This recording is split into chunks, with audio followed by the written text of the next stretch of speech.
अस्सलाम वालेकुम दोस्तों की हाल चाल है। मैं ਤੁਹਾਡਾ ਮੇਜ਼ਬਾਨ ਮੁਹੰਮਦ ਸ਼ਾਹ ਤੇ ਤੁਸੀਂ ਦੇਖ ਰਹੇ ਹੋ ਸਾਡਾ YouTube ਚੈਨਲ ਸੁਪਰ ਟੀਵੀ। ਦੋਸਤੋ ਸਭ ਤੋਂ ਪਹਿਲੇ ਤੇ ਸਾਡੇ ਚੈਨਲ ਨੂੰ ਕਰੋ ਸਬਸਕ੍ਰਾਈਬ ਤੇ ਬੈਲ ਆਈਕਨ ਨੂੰ ਪ੍ਰੈਸ ਕਰੋ ਤਾਂ ਕਿ ਜਿਹੜੀ ਵੀ ਵੀਡੀਓ ਲਾਈਏ ਉਹਦਾ ਤੁਹਾਨੂੰ ਬਰ ਵਕਤ ਨੋਟੀਫਿਕੇਸ਼ਨ ਮਿਲ ਸਕੇ। ਦੋਸਤੋ ਰਜ਼ਾਕ ਭਾਈ ਨੇ ਕੁਵੈਤ ਵਿੱਚ ਉਹਨਾਂ ਦਾ ਇੱਕ ਫਾਰਮ ਹੈ ਇੱਥੇ ਨਾਰੋਵਾਲ ਦੇ ਨਾਲ ਹੀ ਪਿੰਡ ਹੈ ਉੱਚਾ ਸੱਧੂ ਵਾਲਾ।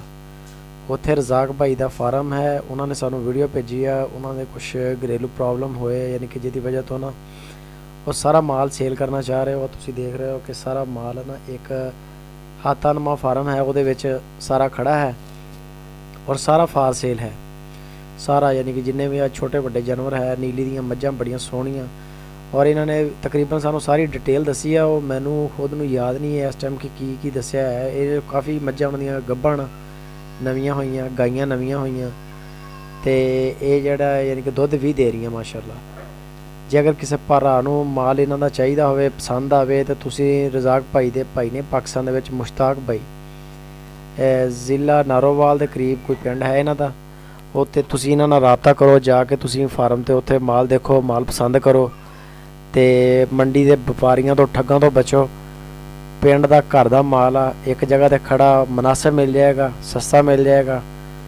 उस तो बाद मंडियां दे विच जिहड़े फ्रॉड ते हुंदे आ फिर उत्ते खर्चे भी बड़े पै जांदे आ। एक एक जानवर तुसी लैके जाओगे, अगे पिछे दो जानवर लैके जाओगे, कितना खर्च पैगा ਇਹਦਾ भी आइडिया है। ਗੱਡੀਆਂ वाले बड़ा किराया ਰਹਿੰਦੇ। ਇੱਥੇ ਤੁਸੀਂ ਗੱਡੀ ਲੈ ਕੇ माशाल्लाह सारा माल खरीदो ਤੇ ਲਿਜਾ ਕੇ ਆਪਣਾ ਫਾਰਮ ਇਸੇ ਤਰ੍ਹਾਂ ਚੱਲਦਾ ਚਲਾਇਆ ਫਾਰਮ ਯਾਨੀ ਕਿ ਵੇਚ ਰਹੇ ਨੇ। ਸੋ ਇਹ ਜਗ੍ਹਾ ਤੋਂ ਸਾਰਾ ਮਾਲ ਫਾਰ ਸੇਲ ਆ, ਭਾਵੇਂ ਖੁਰਲੀਆਂ ਵੀ ਨਾਲ ਲੈ ਜਾਓ। ਉਹ ਕਹਿੰਦੇ ਅਸੀਂ ਸਾਰਾ ਵੇਚ ਦੇਣਾ, ਕੋਈ ਯਾਨੀ ਕਿ ਜਾਨਵਰਾਂ ਵਾਲਾ ਸਿਸਟਮ ਵੈਸੇ ਹੀ ਖਤਮ ਕਰਨਾ। ਕੁਛ ਉਹਨਾਂ ਕੋਲ ਮੈਨੇਜ ਨਹੀਂ ਹੋ ਰਿਹਾ, ਉਹ ਖੁਦ ਬਾਹਰ ਬੈਠੇ ਆ ਤੇ ਇਸ ਕਰਕੇ ਉਹਨਾਂ ਨੂੰ ਥੋੜੀ ਪ੍ਰੋਬਲਮ ਹੈ। ਤੇ ਠੀਕ ਹੈ ਦੋਸਤੋ, ਚੈਨਲ ਨੂੰ ਆਪਣੇ ਦੋਸਤਾਂ ਨਾਲ फेसबुक ते व्हाट्सएप के ग्रुपां शेयर लाजमी करो। बैल आइकन प्रेस करो उपर जो बैल के दो पार आ जाएंगे उत्थे स्टे कर दो बस। फिर इधरों जो भी वीडियो लावांगे तो इंशाल्लाह तुहानूं नोटिफिकेशन मिलेगा। बड़े सारे दोस्त भरा साडे कहंदे आ कि सानूं बर वक्त इतलाह नहीं मिलती, तीन दिन बाद वीडियो मिलती। उसकी वजह यह होंदी है कि नोटिफिकेशन नहीं आ रहा उन्होंने तो बैल आइकन नहीं नप्पिया। चैनल सबसक्राइब कर ले किया होया लेकिन वो बैल नहीं प्रेस की हुई।